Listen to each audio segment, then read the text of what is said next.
guys, it's Ajlan. Today we are going to do the second part of the depression series. Yeah! Okay, enough of that. So, this is the part 2. This is where we talk about different ways to alleviate, prevent, and help depression. So, I actually sat down for like 2 straight hours and wrote down the notes that I wanted to say so I wouldn't leave anything out, because I've had several messages asking me, how can I make myself feel better? Because I'm dealing with depression. So I've got like 4 pages of notes here.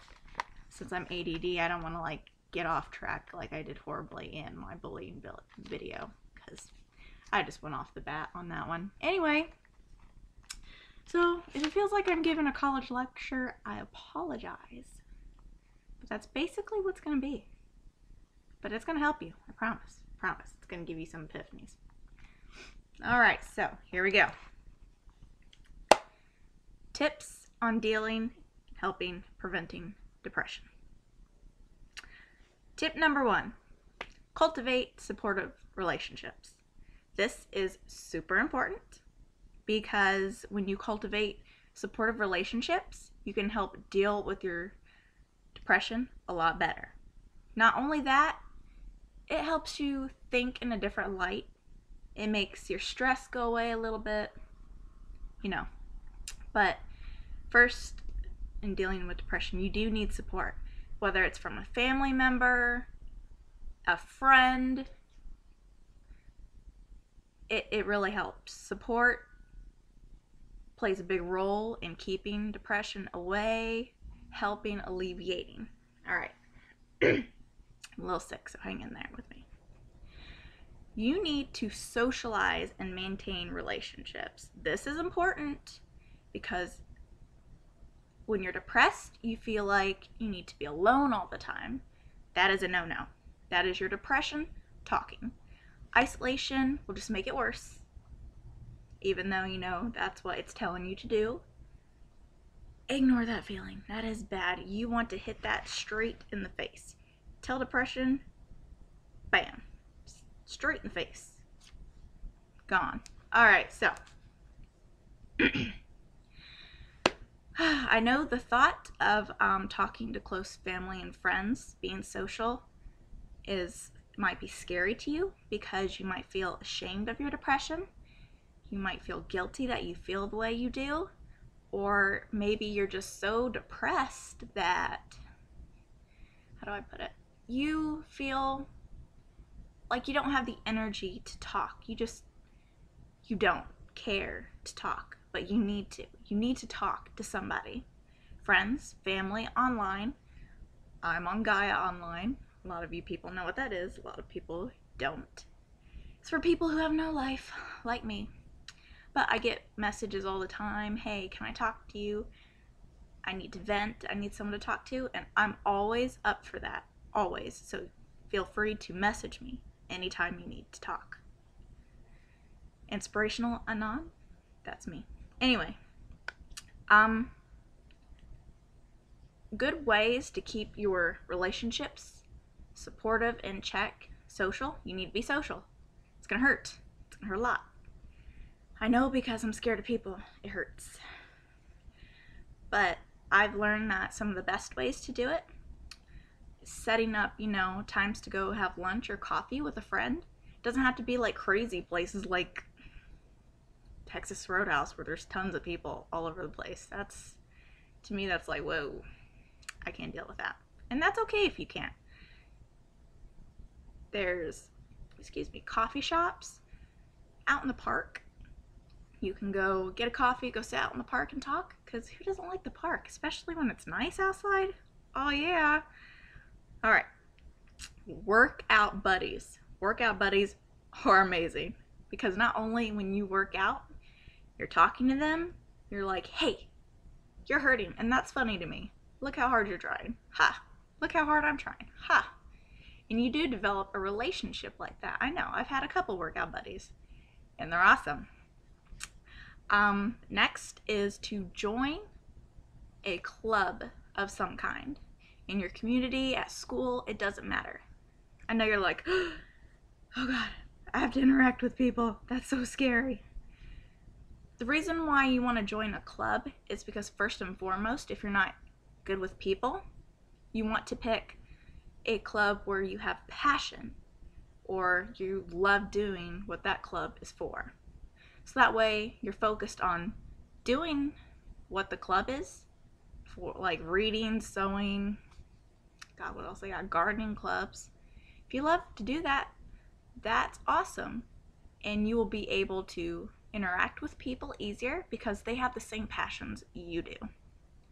So it all works out in the end. Yeah, he doesn't like that. All right, tip number 2 is challenging your negative thinking. This one is going to be very hard, and I know it is. I've been through depression. This is probably the hardest thing to do when you have depression. Because when you have depression, it puts a negative spin on everything, on yourself, on any situation you encounter, and your expectations of your future. You know what I'm talking about. All right.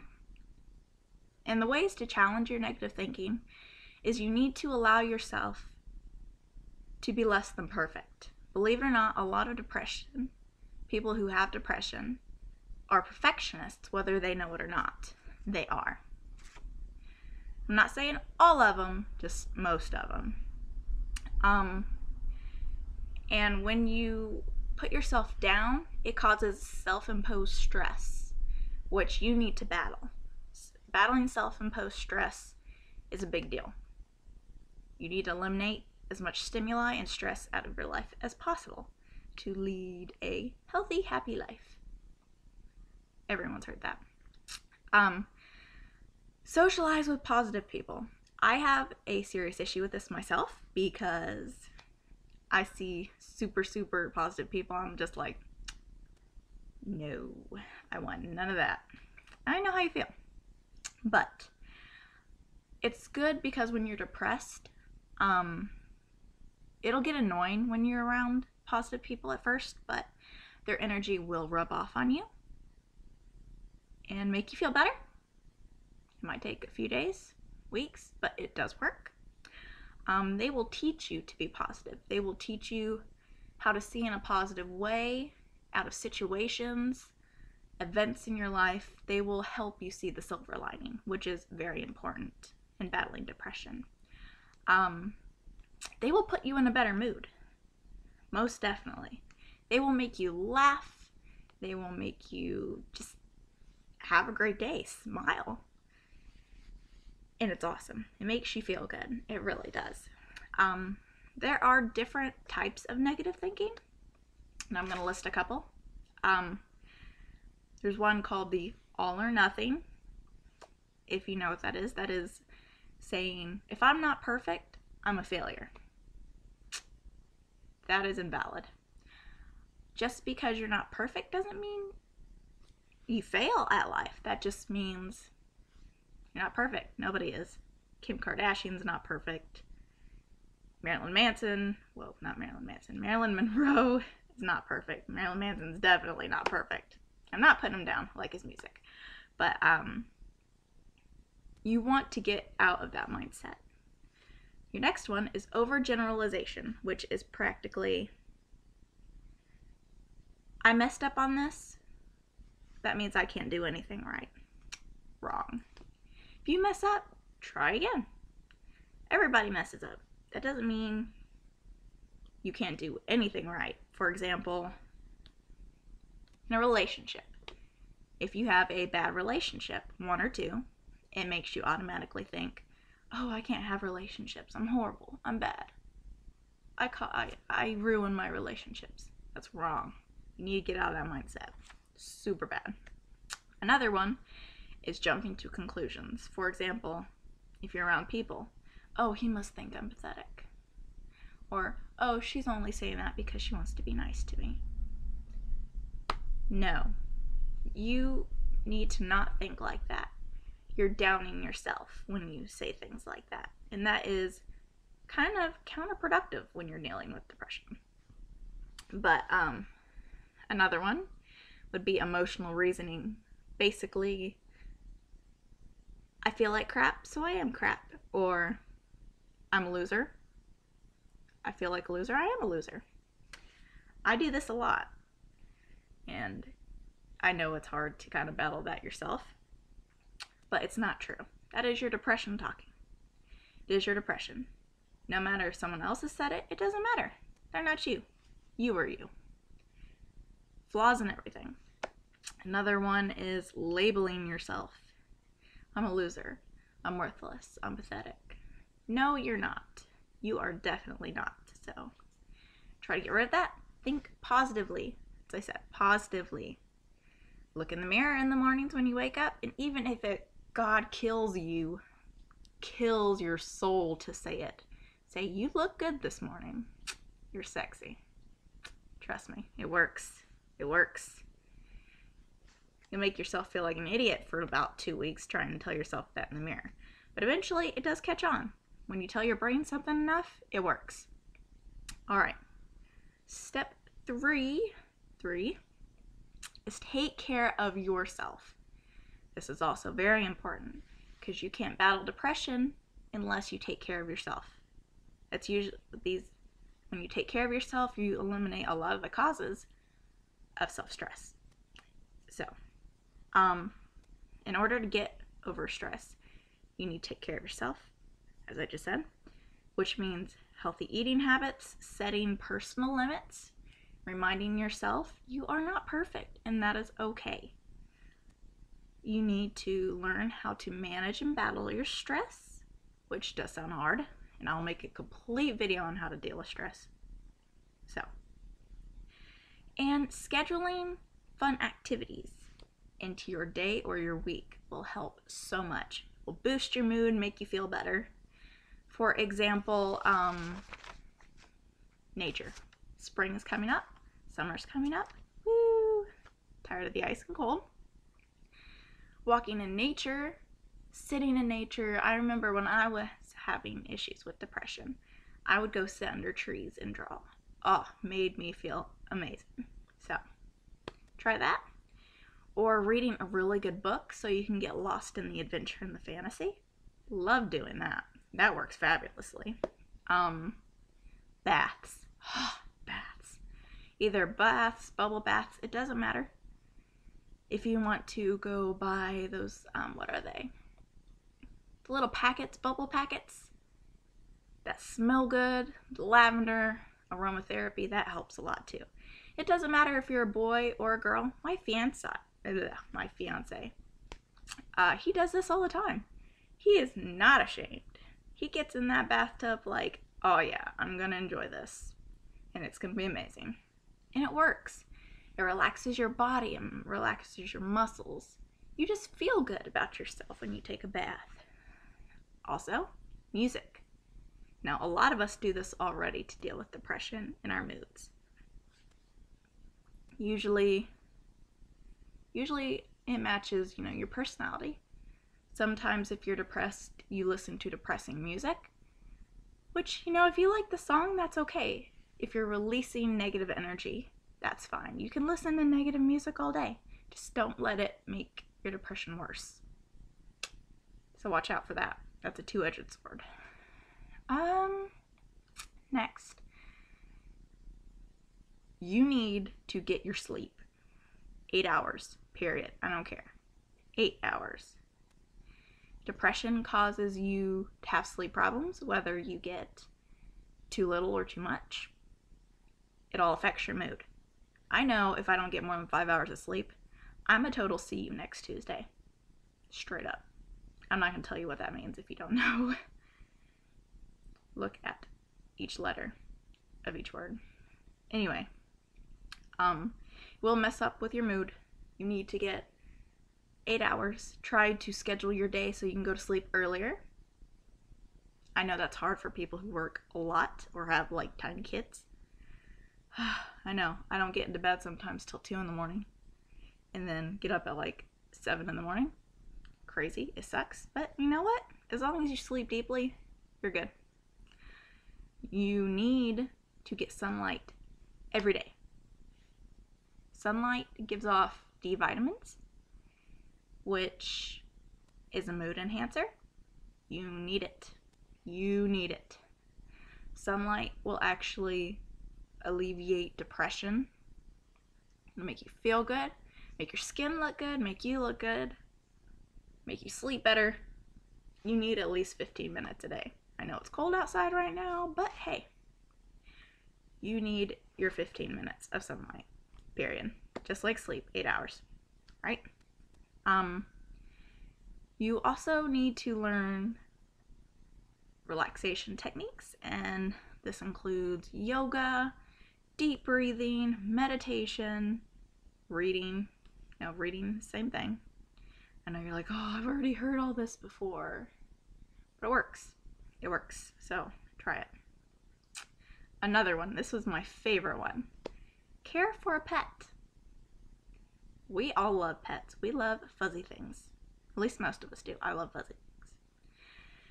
And when you care for a pet, it helps alleviate two things of loneliness, of depression. Loneliness and feeling like you have a purpose. Because, you know, you have a companion. And they rely on you to take care of them. And that makes your depression better, makes you feel good about yourself. Plus, who doesn't like petting something fuzzy? Playing with a cat or a dog or a gerbil or whatever you got. Doesn't have to be fuzzy. Be a snake. I had a hermit crab. Made my day.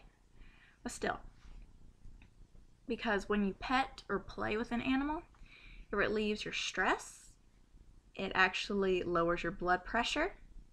It actually helps fight dementia, helps fight anxiety.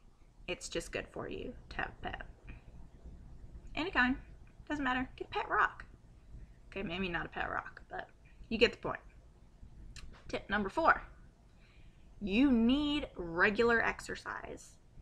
I know you're just like, I don't like moving. I know I don't, although I have to. You're probably thinking, yeah, the most exercise I get in the day is sitting up and doing my crunch every morning to get out of bed. I know a lot of people like that. But believe it or not, exercise is a very potent antidepressant. You need about 30 minutes of exercise a day, which you could split up into 3 10-minute intervals. When you exercise, you release, you know, the good feeling in your brain, dopamine. It also helps trigger cell growth. Cell growth is good for your brain. Yes. It also helps your neurotransmitters process information, send information, especially the good kind that make you feel better. Plus, who doesn't like to, you know, get healthy and lose weight? Everybody loves that. Yeah. You need to. Exercise is so important. And as I said, you can do that and socialize at the same time. Work out buddies. It'll help you work out. Make you want to stay on the path of working out. I mean, you don't have to become like a marathon runner. You can just go for a simple walk. Simple walk, 10-minute walk. Walk your dog. Go to the mailbox, if your mailbox is as far as mine. You could, what kind of exercise do I like? I like to run, even though I'm not good at it. I love to run. I mean, when you're done, you're just like, oh God, it hurts. I never want to do that again. But once you're actually done, and the soreness gets done, you feel like you've been pushed up, held up. It feels good. That's your brain sending the good feeling. And that does help depression a lot, right? Exercise and do it. All right. Tip 5. You won't like this one either. Eat healthy. I know. Oh God. Oh no. You need to eat healthy. All right. That means you cannot skip meals. When you skip meals, your blood sugar goes down. When your blood sugar goes down, it messes up your mood. You get crabby, you get mean. At least I do. Really bad. I have to eat all the time. B vitamins. B vitamins help enhance your mood. This is just like getting sunlight. You need B vitamins. Whether you eat foods rich in B vitamins or you take a B vitamin supplement, which they do have. It will make you super hyper. You need to minimize your carbs and your sugar, because yes, they will make you feel super excited and happy, but then when you crash, it can make your depression a lot worse. So no sugar. I know, that sucks. Not saying you can cut out all sugar. You can have a snack every once in a while. I love Ben and Jerry's. Ben and Jerry's is fabulous. But try to cut out sugar. Another thing, chromium supplements. Chromium actually helps your brain process good and bad feelings. So take a chromium supplement. You can also get it in food. Just look it up, what kinds of foods contain chromium. It's good for your body. It'll make you feel so much better. But yeah, that's basically it. Well, that's not it. You could probably think of a ton more. That's what helps me. So I hope one of these will give you a kind of epiphany. Ta-da! But as I said, just follow these. I know some of them are going to be very hard to do, especially if you have a social issue like I do. I have avoidance disorder, which is basically a super small, minor form of agoraphobia, which is where you're scared of people, which is why I stay in the house and I YouTube. I am terrified of social interaction, but I force myself to do it. So I hope you guys have a great day. I will post the third video with the questions and answers. So if you still haven't asked me a question yet that you want answered, send it in as quick as possible, okay? And I will see you guys later. I hope you have a fantastic day and you start to feel better.